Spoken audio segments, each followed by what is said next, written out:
you listen to in the media? How healthy is your media diet? How do you decide who is credible and who shouldn't be trusted? These are questions that I get asked a lot. I mean, and especially now where we have expanded the media to citizen journalists, as well as social media platforms like Instagram, like TikTok, X. All of this plays into what I call the feeding frenzy of media, right? And I want to take you back just really quickly, because I remember a time when I was at the Washington Times where, and this is going to sound crazy, and for some of you who are really young, you probably have only seen this in the movies, but I was a print reporter. So I spent most of my time working. I didn't worry about cameras so much or what I was going to capture on video. I worried about just the story. Like, am I going to get the sources to talk to me? How am I going to get this story? What's going to happen? So there was this one story in particular. Funny thing is, I have another story by Eli Lake that I'm going to bring up on this show in a little bit, but it was with Eli. Eli Lake and I were working on a story at the Washington Times, and he's brilliant journalist and investigative reporter. And this was on Obama's black sites. They were actually like the black sites that the CIA was using to interrogate people after 9/11. This was when the Obama administration had actually closed the black sites down. So we were the first to get the story.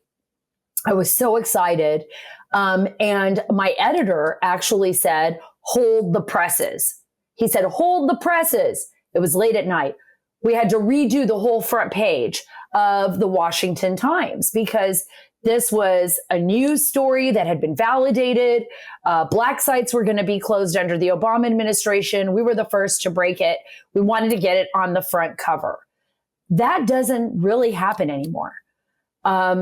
People are rushing to get the first story out there. It could be on TikTok. It could be on X. It could be an Instagram post. It could be anything. Could be anything. Could be an actual print paper. But they have, right now, the web is everything. But also, how do consumers take that news in? And is that news true? Is it validated? Is it hashtag fake news? Are we really getting what we need to make the right decisions when we go to the ballot box or for our communities or for our schools? How do we know what's right? Well, this is really fascinating to me. There is a Pew Research poll that was done basically on news and media and what you, the American people, want from the media. And I found this so fascinating. Almost half of Republicans have no trust in national media organizations. That doesn't surprise me in the least, because we've seen how skewed journalists are. I am going to talk about myself right now. When I worked at the Daily Bulletin, the Washington Times, the Washington Examiner, doing my stories, doing my investigative reports, you would have never really known where I stood on any issue. I actually, those stories were vetted by my editors. I had to have multiple, backups to all my sources. I couldn't just, at least 3 sources in one story backing any kind of claim. And it was written very straightforward because I wasn't at that time a columnist. I am now. And you all know how I feel, how I think. Mainly that happened after all the stories John Solomon and I had published with regard to the FBI and the weaponization of our bureaucracies against President Trump. I still do investigative pieces, but I do them as a columnist. I still talk to you on the podcast. You know how I feel. So you all know, you who are listening to me, how I feel politically, because I've kind of changed my ways.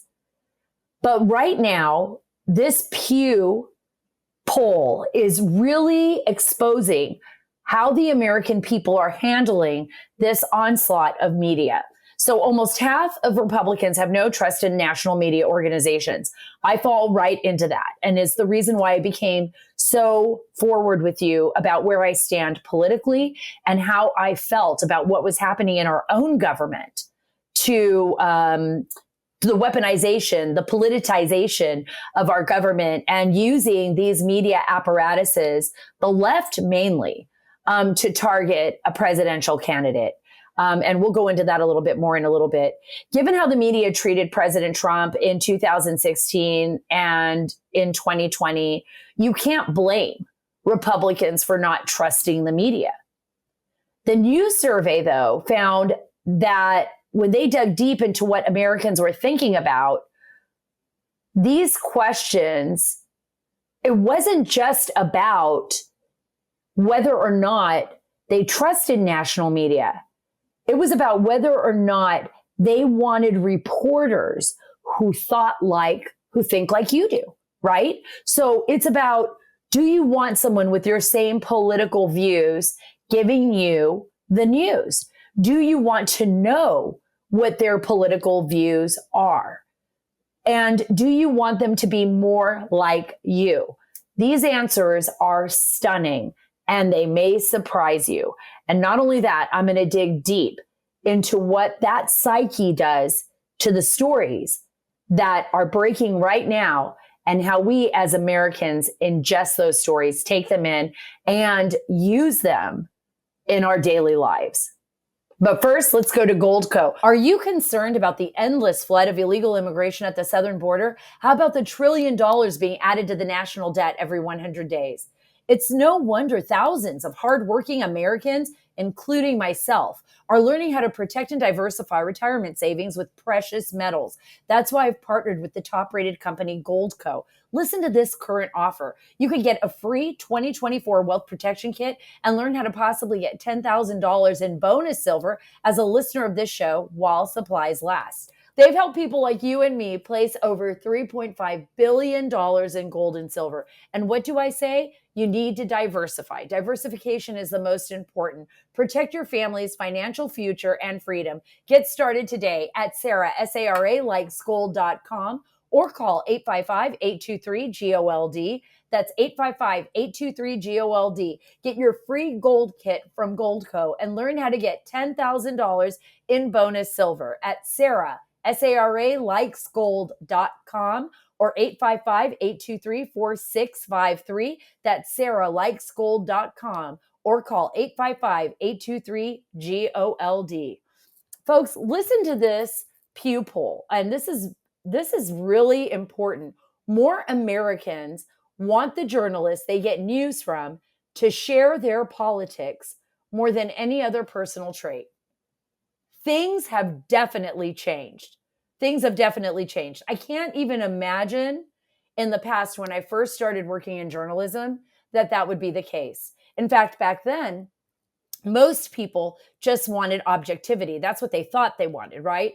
We just want objectivity. We want someone to come in, write a story. We want them to tell both sides of the story, educate us on what's going on, and leave it up to us to make the best decisions. At least that's what we thought we wanted. It's not like that anymore. The pendulum has swung, and it keeps swinging, apparently, in a direction that as a journalist and as a former, straight up investigative journalist without a column, now I write column pieces, so I definitely have an opinion, even if I am doing an investigation. I let you know what I'm thinking, but I only got to that point after what I saw happen to President Trump, like I talked to you about at the top of the podcast. I mean, once I saw what happened to President Trump, I saw how the bureaucracy was weaponized, and I saw what was happening in our media and how the media openly, I want to take you back to 2016, when journalists, supposed quote unquote journalists, were crying on television when they found out that Hillary Clinton lost the election. I mean, it was stunning to me. It was stunning that I spoke to journalists, columnists who hated Trump and who said that, they would do anything, write anything to ensure that he would not get elected. I never in my life imagined that that would be happening in the United States of America. Where Americans for the most part and journalists for the most part, and, were very serious about their news, where it was like the gray lady, the New York Times, although I could go back in history and probably look up stories even from World War II that were skewed, and the New York Times skewed those stories. So we've always known, for example, that certain news agencies lean more to the right or to the left, depending on their columns and their editorials, right? We could see those editorials if they leaned a little bit more conservative or if they moved more towards a democratic way of thinking. And I'm talking about the Democrat Party, like to the left, right or left. But the journalists, for the most part, had to remain intact. They, of course, had their own opinions about things, but they had to leave those opinions outside of the story. It isn't like that anymore. Now Americans want those journalists to be obvious about what direction they're taking. And the only thing that really, really scares me about that is that we're going to lose the ability to tell stories in a way that both sides can participate in them. Okay? I don't know if you understand where I'm getting at here. We want to be able to find a middle ground to resolve problems. And we do that when we tell a story objectively. We talk about, for example, failures in our education system. And whether you're a Democrat or Republican, you want your child to have the best education possible. So you look at that story and you say to yourself, okay, wow, they found major problems in this school district. Well, just because you're a Democrat and just because your neighbor's a Republican doesn't mean you won't be on the same page fighting for your children. But if you're just getting news from one or the other, you may be missing out on really big stories. I'm going to give you an example of that that a lot of you might not have heard about because you're just watching one station, right? Or one channel, or you're not reading a variety of news, or you don't even know who to look to get the correct news. And President Trump was right when he said hashtag fake news, because he knew the majority of journalists, so-called journalists, were never going to report fairly on him. They hated him.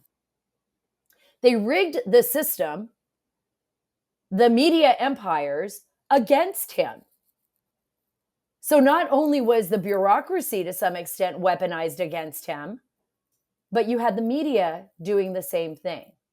Let me read this to you. About 4 in 10 Americans say it is at least somewhat important that they get news from journalists who share their political views. 39% actually.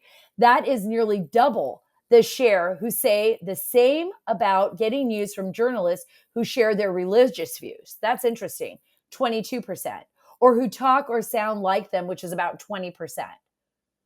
And I talked a little bit about what the implications of this are. Almost half the country is reading and consuming news coming from sources that agree with their worldview. So this is just confirmation bias. If you're not exposed to the other side, one, you don't even know what the opposition is doing or how they're looking at things. So you're missing out on that. It's just to educate yourself. But what if you're wrong? What if what you're seeing is what you're being told is inaccurate? What if you're being lied to? What if you're being manipulated? And a lot of people are.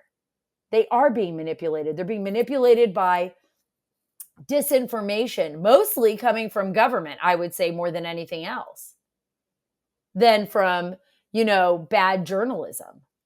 Well, I guess maybe you could say it's a combination of the two. Because in 2016, it was, our intelligence apparatus as well as our FBI and federal law enforcement apparatus that was leaking false information to the media. And the media was consuming it and spreading lies. The Christopher Steele dossier is one example. Just one example of many. Right? And of course, CNN, we saw what happened there. There was a big shakeup there. We saw what was happening at the New York Times and the Washington Post. I mean, they hated President Trump.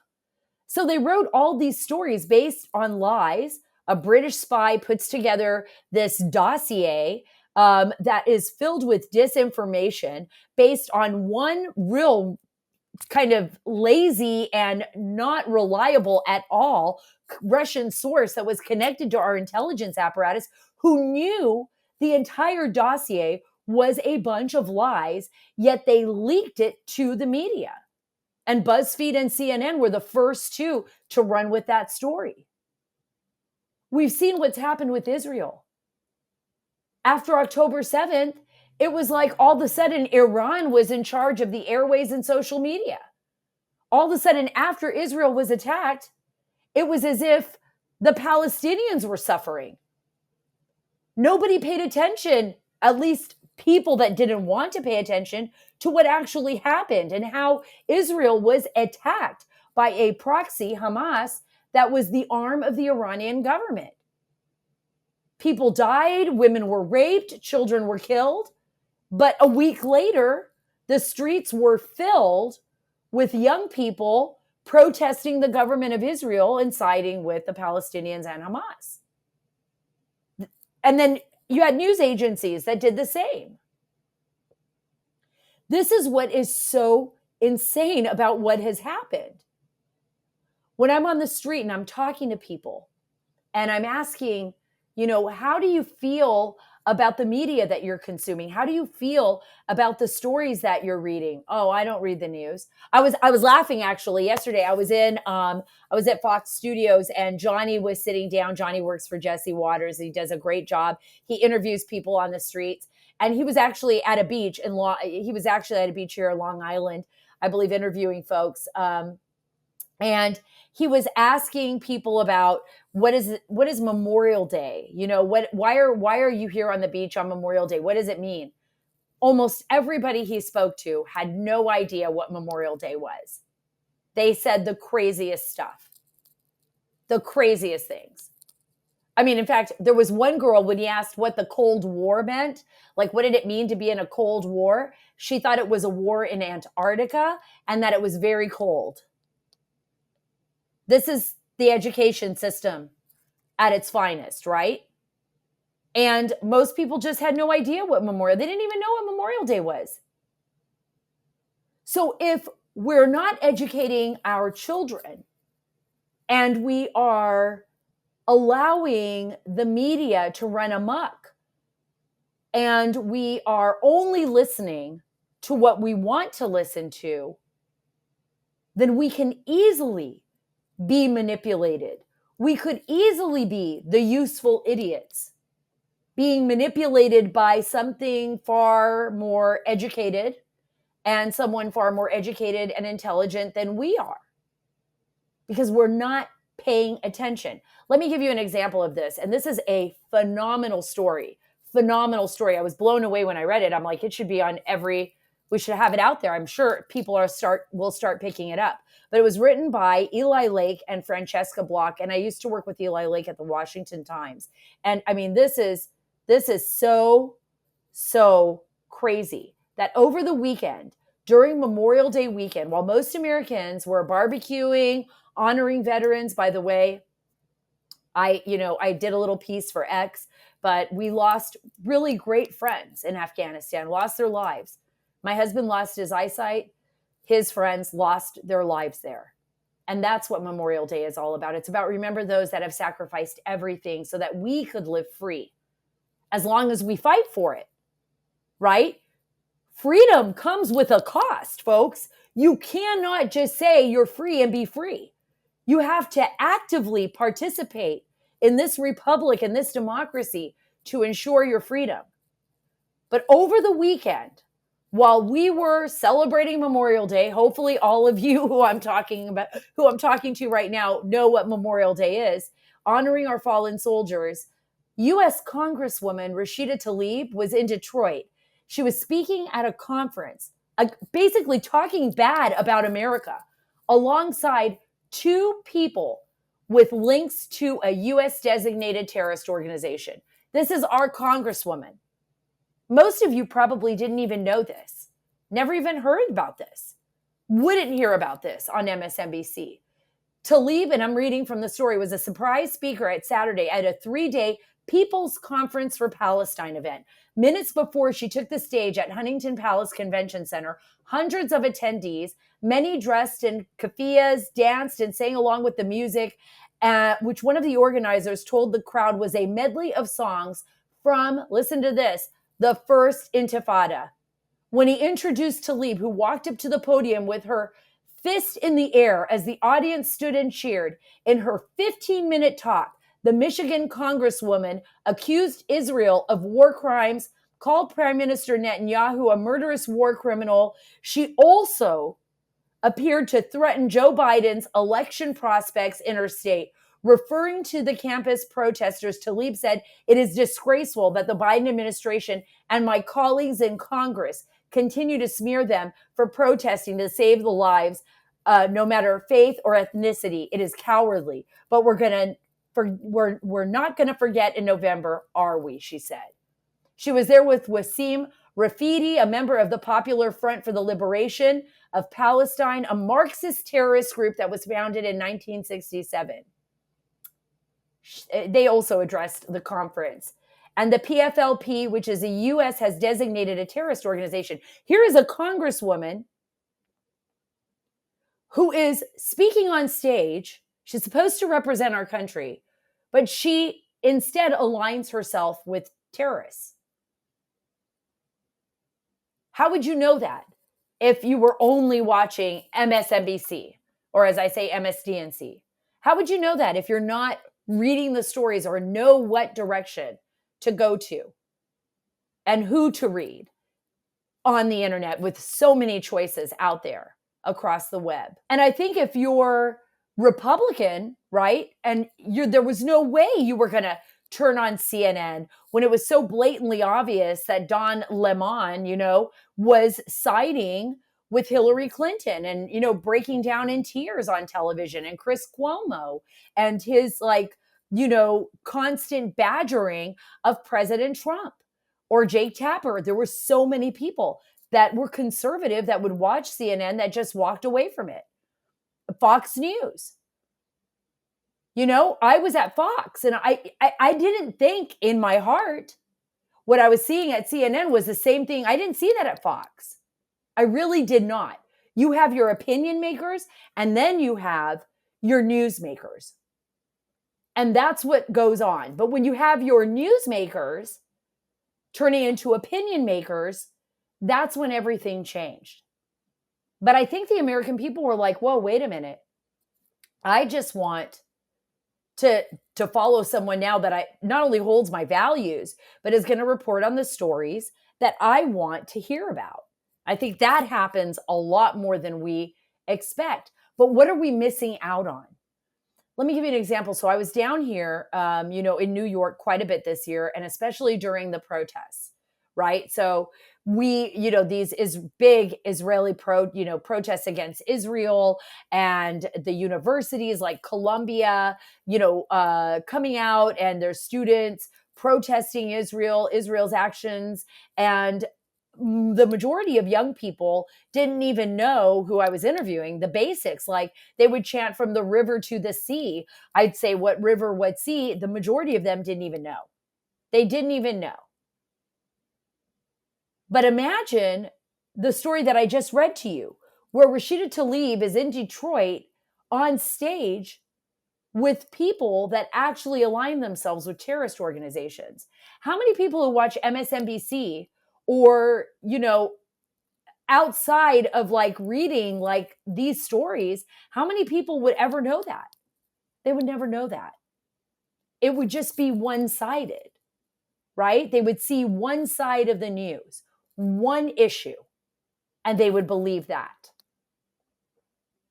This is the problem. This is the problem when you're dealing with news, when you're dealing with reporters that become one-sided. Because how do you do a proper investigation? How can you deliver balanced news if you are just one-sided? It's okay to follow people and opinion makers. I see myself more as an opinion maker now. And I can still do investigative journalism as a columnist, but you know where I come from. But when I was working at the Daily Bulletin, like I told you, when I first started, you would never know. I never even thought about it. I just wrote the story, ensured that I had enough sources, that the story was absolutely accurate, and that I delivered that news so that the people could make the best decision at the ballot box. And I still do that. And I still believe in that. You just know where I'm coming from now. That's all. And that's the difference. I don't know what the future holds. I don't know if the pendulum will swing back. I think we've evolved into a different type of news telling. I think we'll always have the old ways, somewhat, but that there is something new and different happening in the media industry that hasn't quite fully formed yet. Something that we are still watching evolve, something that is still growing. And I think for anyone out there, for all of you, I mean, I think the most important thing to do is just take a moment to look at the other side. Never underestimate your opponent. Never underestimate your enemy. And if you don't know what they're doing, and if you don't see what they're doing, then how will you know if you are being manipulated? MyPillow, folks, when Mike Lindell first launched MyPillow, it was solely a solution for one problem. But with the dedication of his team, they've expanded their offerings to include hundreds of products. And you know, one of them is the MyPillow Pet Dog Bed, which Macy May Buttercup and all my animals are laying on right now at home in Texas while I am here in New York. It makes me feel good to know that they are well taken care of.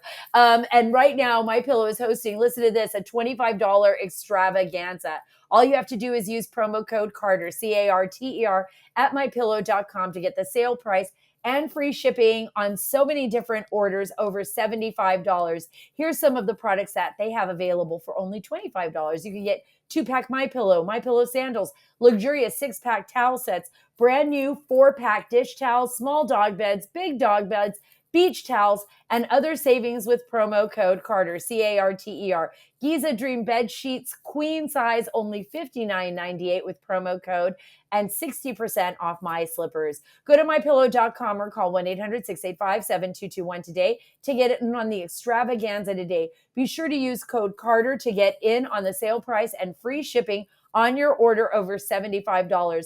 Call 800-685-7221 or go to mypillow.com, promo code Carter. Again, mypillow.com, promo code Carter. So one of the things I'd like to do is engage with you a little bit more. That means I want to hear what you have to say. I want to talk to you about it. So I would love for in the comment section, tell me why you watch the media you do and what kind of media that is. What do you expect from journalists versus opinion makers? What traits are you looking for when you choose to watch a particular news station? Do you still watch mainstream news, or do you mostly listen to podcasts like this one, or both? Tweet at me, tell me what you like in the comments below. If you're watching on Rumble or YouTube, give us a like and a follow as well. Leave a comment. Remember, this is how, when you download the podcast, it allows us to do so much. We get so many more guests. We expand a lot more, and it's about you and me working together. It's about us finding that common ground and being able to share stories. Please make sure you are subscribed to the Sara Carter Show on your favorite podcast app. We really appreciate it. Follow me on Truth at Sara Carter Official, on X at Sara Carter DC, and on Instagram at SCarterDC. God bless you, God bless our nation, and God bless the great state of Texas. I miss you.